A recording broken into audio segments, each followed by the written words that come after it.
On this episode of Wolf Tracks, we have our school helping to serve water across the world with lots of fun and enjoyment. New recruits in pursuit of their future and their experiences and goals, and how a student got an extraordinary opportunity to meet his hero. Check out these videos and more on Wolf Tracks.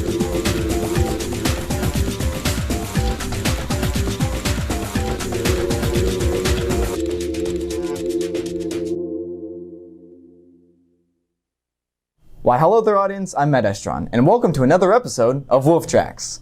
You know, Wolf Tracks can span a long way from what goes on inside the school, to within Port Orchard city limits, to Seattle, to even as far as Portland. Well, we don't actually have a story in Portland, but we do have one in Olalla featuring a convenience store that survives the fall of the economy. Don't believe me? Check out this story produced by Sergio Lamelli Flores. In the heart of scenic Olalla lies a local legend. Ever since the town of Olalla was a logging town, there has been a convenience store of some kind, but in the 1960s, it opened as the focal point of Olalla's community, Owls. John Rebecki purchased the store from his father in 1985. John ran the store until it was overtaken by poor health and passed away. The store was closed, then opened for a short while under new management. The store was closed again until finally in August 2012, Jeff Benjamin and Colby Kennefield started the store back up again, showing that nothing could stop Owls, and the store is doing a lot better than before. Jeff and Colby have some big plans for this little store on the water. The first thing we want to do with that building behind us is to get it so that it's suitable for the public to go in there, be able to sit down, enjoy a sandwich, enjoy a cup of coffee, just a place for the community to gather. I'd like to be able to rent kayaks here. I'd like to have a fleet of kayaks to rent so that the community can come rent kayaks, dinghies, crab pots, just get people out on the water. I think it's important when people get in a kayak or a rowboat and are that close to the water and they go out and venture, because you get a whole new respect and perspective for the water and the environment because you're so close to it. Instead of running Owls like it's a chain store, it seems like Owls back to how it was to start with. But this just isn't any store on the water. To the residents of Olalla, this is something more. To me, this store is the center of the community. Community. This is like the gathering spot for Olalla. Community. So as you can see, Owls just isn't a store. It's the heart and soul of a community. You know, maybe I'll practice my kayaking there, if they allow kayaking. I wonder if the water's cold. Water. It's shocking to think that in some countries, water isn't available. So, our very own school decided to help with the situation with a very interesting fundraiser. Here's Trevor Morgan with the info. South Kitsap High School's Key Club put together a concert to raise money to get clean water to Bolivians. The concert took place at Seminole Park on Saturday, September 28th from 2 to 7 p.m. But there's still more to H2O than just that. Here are some of the people that put the whole event together. H2O was an event that Key Club presented with EDA Projects, and it actually stands for Help to Others. And the point of it was to help raise water resources for Bolivian impoverished areas. And it was to raise money to build wells and water filtration systems in Bolivia. Key Club got bands like Yahtzee, Scarlet Park, and Vividal to come support this great cause and play some good music. You make my body start to yearn, yearning for your lovely touch, how you level may be too much. In your head, I'm making you mine. Say it, just say it, just say it, just say it. Stay with me, play with me, give me stay. While the bands played, visitors could either buy merchandise or food, and all the proceeds go to Bolivia. Visitors also learned what life is like in Bolivia and the challenges people face to find water. But people still want to know, why Bolivia? Bolivia is the second poorest country in the world, and we chose Bolivia because EDA Projects is already helping out there a lot by providing them with nutritional needs and educating them with sanitation and providing them with better water systems. We felt that there was a need there, and so actually for 3 years in a row, we've actually helped different towns get water supplies. At the end of the day, South Kitsap's Key Club raised over $400 for clean water in Bolivia. This will be a big help to Bolivians who are in need. It's nice to know we're not just a school of education, but a school of helping others. Speaking of school and helping others, there's Seattle, home of the Seattle Aquarium, with their program featuring marine science to help students get a head start in their career. Interested? Then check out Hannah Waterman's video. The Seattle Aquarium is a place where most people go to learn about marine life with their family, but to 150 teens, it is like the Seattle Aquarium is their family through the aquarium programs.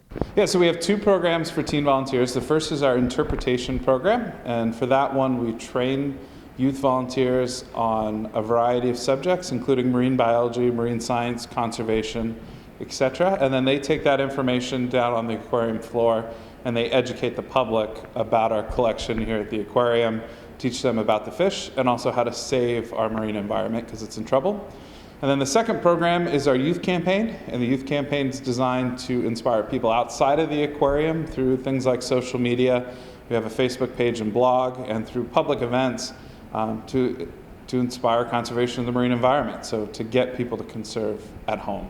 The interpretation program at the Seattle Aquarium is a weekend program that you have to do 3 5-hour shifts every month.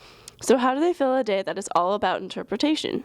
As a volunteer at the Seattle Aquarium, we start the morning at around 9 o'clock, and then we go down on the floor and we interpret to the people who come and visit the aquarium.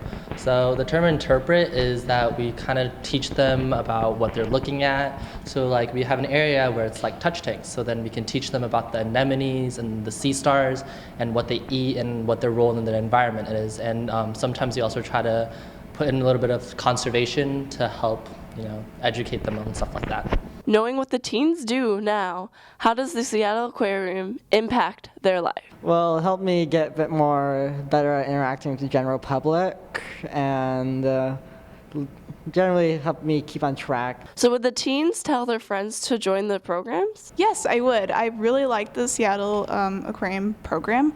Yes, I would, because I feel like this is a very good experience for really anyone who really is going to interact with the general public or get into this field of science. To the teens, the Seattle Aquarium is an amazing place where they can grow and learn. But how does the aquarium think of the teens? Oh my gosh, yeah, we've really missed them over the past few weeks when we haven't had them here. They provide a piece of our puzzle that no one else provides in a couple of important ways. They just bring a natural dynamism and energy to the aquarium. I think that's a function of their age and the newness and the excitement of all of this for them, and I think that comes through. That's a really powerful thing for our visitors. I think that they're able to connect with our youth visitors in a way that maybe our adult volunteers are not. So we might have some teen visitors that might feel more comfortable interacting with a teen volunteer, and I think that's really important. After learning all about the programs at the Seattle Aquarium, how do you sign up for them? So if you're interested in volunteering at the aquarium, visit the aquarium's webpage, seattleaquarium.org. There you'll find a page about our high school volunteer programs, including the requirements and also the next orientation days. Playing with the fishes sounds pretty fun. While we're on the subject, our school has multiple programs to get us students ready for the real world. One particular program is the ROTC program to help students who want to be in the military get a head start. Check out Ellen Gordon's story on new recruits. There are currently 1.3 million active duty military men and women in our United States military. There's also 32,000 student cadets in various high school ROTC programs across the nation. Some of those may be closer than you think. This year is full of change and opportunity for this year's ROTC cadets here at SK. A lot of them were actually freshmen from our junior highs. In previous years, freshman students have been able to enroll in high school ROTC. We get to come down here after school to the armory, which we wouldn't be able to do last year. Ever since 5th grade, me and my dad have been aiming to do this, but I thought it started in 10th. Second and third year cadets have definitely been welcoming to these new recruits and see a great deal of potential in them. I'd have to give kudos and props to our 9th graders this year that we've allowed this year because they come with so much energy. I see quite a bit of potential. They have a lot of focus, a lot of dedication, just by coming here after school. The recruits this year, I see a lot of potential. I see in some of them the next CO maybe. But these experienced cadets haven't forgotten why they also joined ROTC. Many of them have changed to better people and improved academically. I've grown, not only in height-wise, but as a person in morals and character. I have a lot more respect, I have a lot more discipline. Ever since I've taken ROTC, I've developed a sense of responsibility, more self-confidence to be out there. I've changed a lot. I've become a better person because ROTC teaches you respect and discipline. And opportunities for all cadets aren't few or far between. Everyone has a chance of accomplishing something great. They presented me about the ROTC scholarship for nursing, which I'm very interested in. They taught me how to get in there and apply, and they helped me out with the SATs and how to prep for it. Recruiters called me. For opportunity-wise, I either want to be a nuclear engineer because I learned I really like math, but I know I'm capable of it due to and thanks to ROTC. But if anyone has noticed opportunity since joining ROTC, it's our new recruits. Just being able to participate in ROTC at all is an opportunity in itself. I know that my mom and dad are really supportive about it. Dad has been a fan of ROTC. My dad is proud of me, my uncle's proud of me. This year, everyone in ROTC has noticed a great interest in joining teams, such as air rifle and drill teams. I can see that there are a lot of new cadets joining a lot of new teams, and we actually have one new team that a lot of cadets have joined. Our experienced cadets are incredibly proud of our new recruits. They go out of their way to succeed, and everyone's more than happy to have them in the Armory. It's definitely no secret. ROTC is the class of opportunity. You know, I get criticism a lot, and but it's okay, because, you know, I'm here. I'm not afraid to break barriers. If there's one thing I've noticed about ROTC students, it's their spirit to improve. But hey, there's also ASB that's all about spirit, specifically school spirit. Here's Annie SB and Chris Willett with a story all about school spirit leaders. The student body at South Kitsap High School consists of over 2,400 students, and our ASB does the best they can to keep everyone spirited. Last year's ASB broke the dry streak of dull spirit, but this year's new ASB president, Gabby Wagner, tends to continue on the legacy. But why take on such a challenge? What made me decide to run for ASB president is, one, I've always been one of those standout individuals, and I've always been really good with talking with people, but I've never had the chance to let my ideas take the full effect. And so maybe I should try something out for a change and try something new, and it got me to where I am right now, and I'm loving it. How well is this year's spirit matching up with last year's? Well, we're off to a good start because right now there are 33 students in the class. It's their opportunity to find a way to become involved. Actually, we have 7 officers in there, and I'm very happy to have the group that I have to work with. I would say that our student body is lucky to have the strong support, and they can do it. But why to get involved? Plain and simple, students should get involved with school spirit just because it makes school way more fun. You could be the one that dresses up, goes crazy, has fun, shows what this school is about, and actually make a difference. Our ASB officers are always packing the student sections trying to pump our team up, and you can too.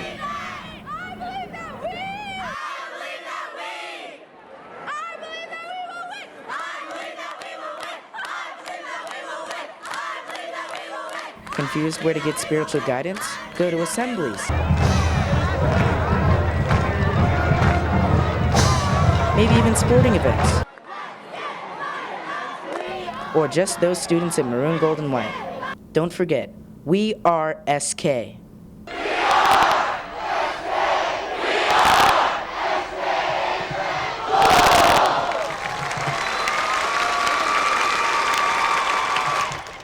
If you think school spirit is hard, then you sure are right.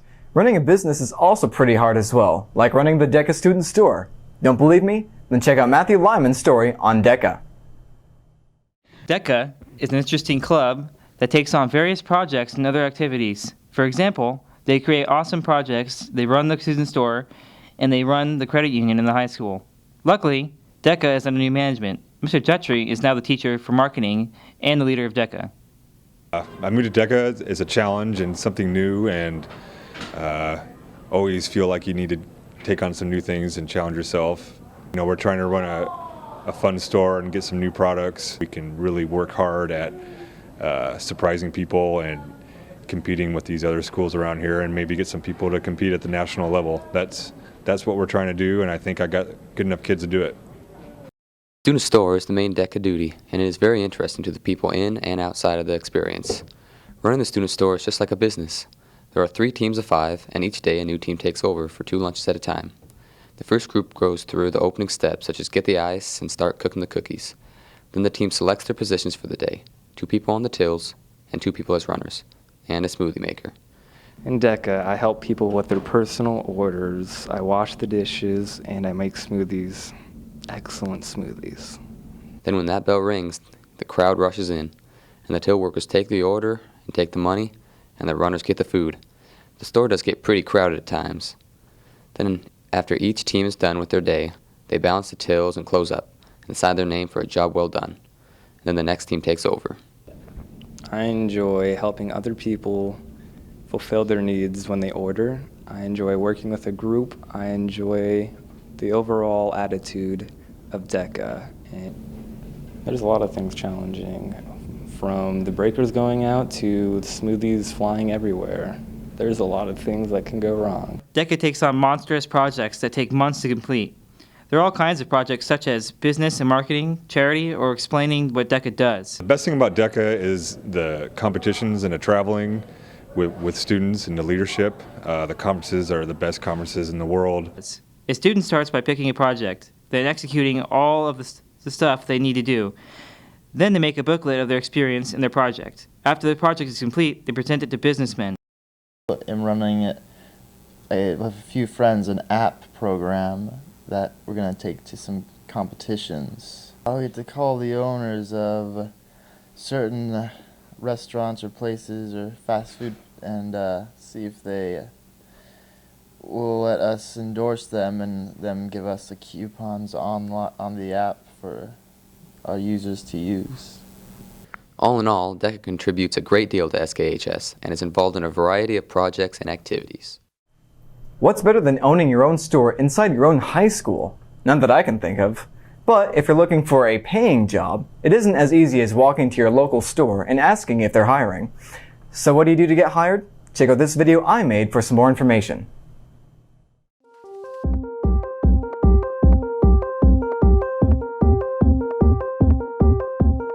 So you're a teen looking for a job and you don't have a clue on where to go. Sometimes it's difficult for a student to know on how to look or what to include on a resume. Looking on the internet can be an endless search, and each store might have a different expectation. Luckily, we've organized a couple tips to help you narrow your search. Stage 1. Before the interview.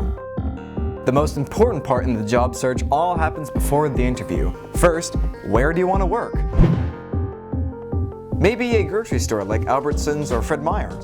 How about a pizza place like Little Caesars? What about McDonald's? Or maybe something a little less food related like GameStop or the theaters. Networking with friends also helps in your job search. They can boost your chances of getting hired. Second, create or update your resume. Some teens might think, well, I don't have any job experience, so why would I need a resume?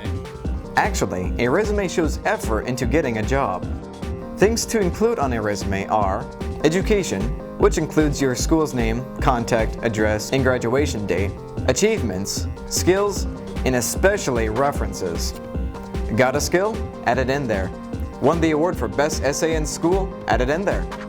What you really want to emphasize is the quality of the resume in terms of its appearance and formatting, easy to read. Try your best to keep it to one page, and what you have to offer is your volunteering experience, if any, and any specialized classes that you may have taken during your high school career. Third, be presentable. You don't have to look like James Bond wearing a suit, but a simple dress shirt and tie would help. My name is Barbara, and I am a manager at the Frozen One. Dressing professional is still good, even though when you're hired you'll be in a shirt and some pants. Dressing professional is still nice, and still trying to be outgoing because that's what everybody's looking for, is somebody who's personable and able to talk to people that they don't know. Look the best you can. And I'm not talking about wearing a pinstripe suit and a tie, but just nice casual attire, dockers and a shirt, a nice dress, a conservative top. If you have shoes that take a shine, shine them. You have to be positive, you have to have a smile on your face, and you have to kind of walk in with an attitude of confidence about you, because what you're selling is you. Stage 2. During the interview or when asking for an application. Whether in an interview or asking for a job, managers always look for people they can talk to easily or talk to the customers easily. When filling out an application, whether online or on paper, fill in everything. Don't leave any blanks. Letters of recommendation are a good thing also. I got a job by just applying, turning in an application and my resume, and just having to, every week, just come up here, ask for the manager, just every time. So, how's my resume doing? Just checking up on my resume until finally they got annoyed with me and hired me. My relatives happened to work here beforehand, so the manager knew my relatives. They knew probably that would be an okay worker at least, and they went for it. Stage 3. The follow-up. After you've filled out the application or done with the interview, all you have to do now is wait for the phone call. Keep in mind, a thank you note after the interview is always appreciative. You can apply to so many places, and then you just have to wait and you have to check up on applications and you have to keep going back, and it's hard to get the interview, but I think once you get the interview and you get past that, then it's all good to go. One more important thing to remember is prepare for no. Whether it's asking if the store is hiring, after the interview, or any other time, rejection is part of the job search. If they're not hiring, try another store. Think of it as a learning curve, or learn from it for the next time. I guess the biggest thing is not to be discouraged. It's a tough market out there to find a job, and you need to persevere, stick to it, and don't get discouraged. It's funny where life takes you once you get a job. You learn new things, experience new stuff, and progress through life. And sometimes you take inspiration from somebody to help guide you through life. As for me, I would take after somebody like... Like me? No, like Ridley Scott. Inspirations can come from anywhere, from movie directors, to teachers, to parents, to sport athletes. And with that, our final Wolf Track stars one of our very own students meeting his inspiration, Ashton Eden, produced by Mike Brothers. Meet Ashton Eden, arguably the best decathlon runner on the face of the earth.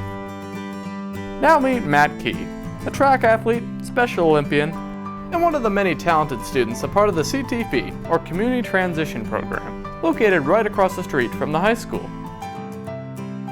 At first glance, one would find it hard to imagine these paths ever meeting, yet just a month ago, on his birthday, Matt was able to do something not many get to do in a lifetime. Through connections with paraeducator Laura Lane, Matt was able to travel to Florida and meet his idol, Ashton Eden, world-renowned gold medal winner in the men's decathlon. We talked about sports I compete in the Special Olympics. I compete in basketball, track, softball, and bowling. And also told him I beat some of my records in track. Matt, a track athlete himself, competing in the 400 meter, 200 meter, long jump, and 4x1, relished in the opportunity to meet his longtime hero. But to say that Matt simply met Ashton would be an understatement, as the two became the best of friends by the conclusion of the event.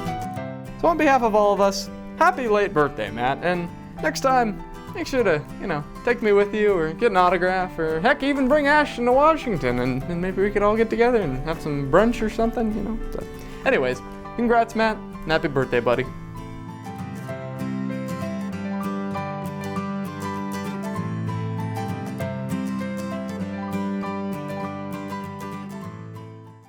So there you have it, audience. From convenience stores to programs to recruits to famous people, a lot goes on involving South Kitsap. But these aren't the only things we're involved in. Go check out other fun or informational things on Wolf Tracks Online. Just go to the website www.skitsap.whatnet.edu.